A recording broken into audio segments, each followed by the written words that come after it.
Konsep dasar pengujian hipotesis. Yang pertama yaitu ada statistik dan penelitian.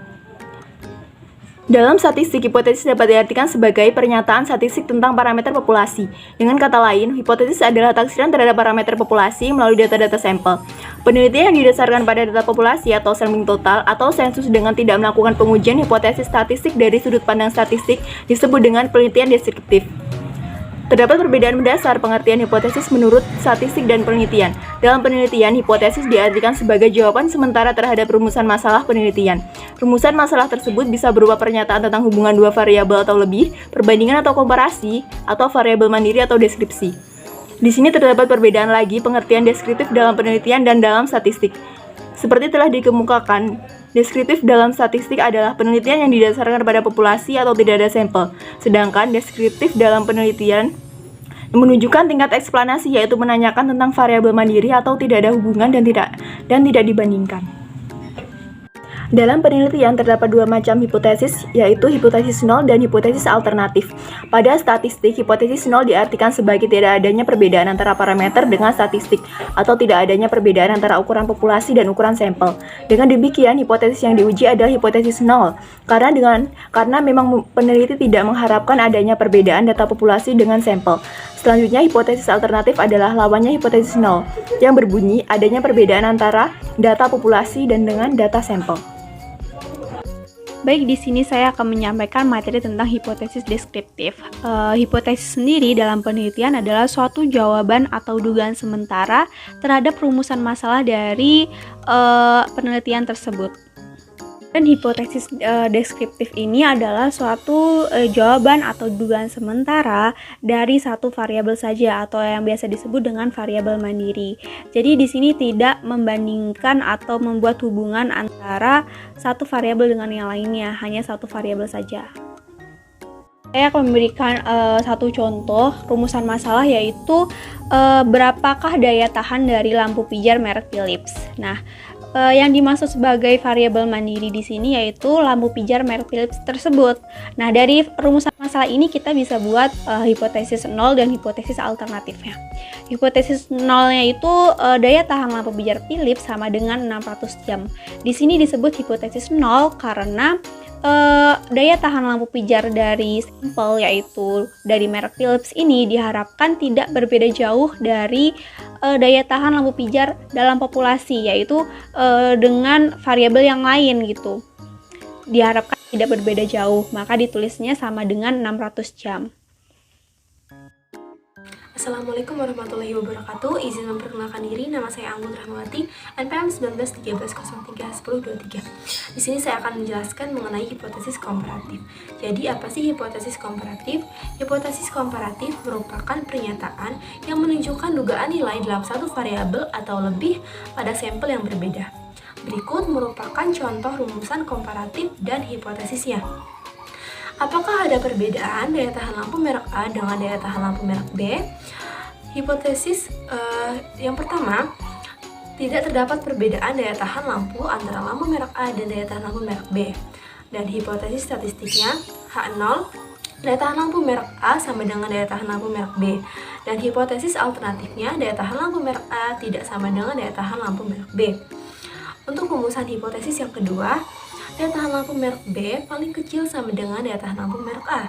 Dengan hipotesis statistiknya, H0, daya tahan lampu merek A lebih besar sama dengan daya tahan lampu merek B. Dan hipotesis alternatifnya, daya tahan lampu merek A lebih kecil dari daya tahan lampu merek B.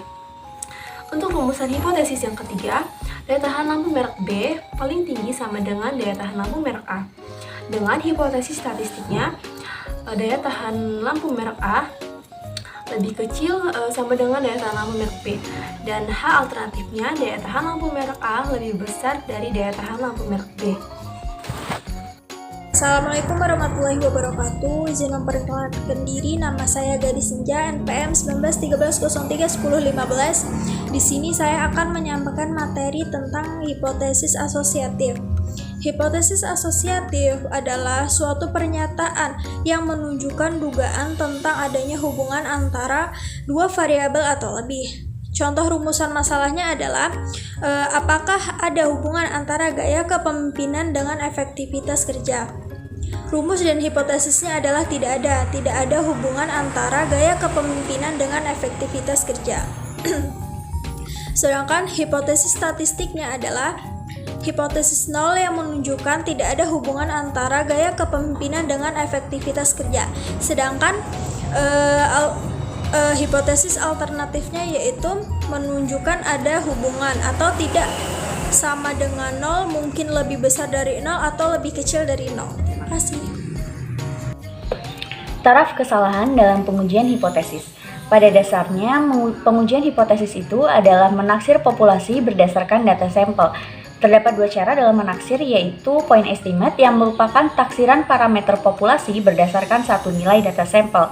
Dan ada juga yang namanya interval estimate yang merupakan taksiran parameter populasi berdasarkan nilai interval data sampel.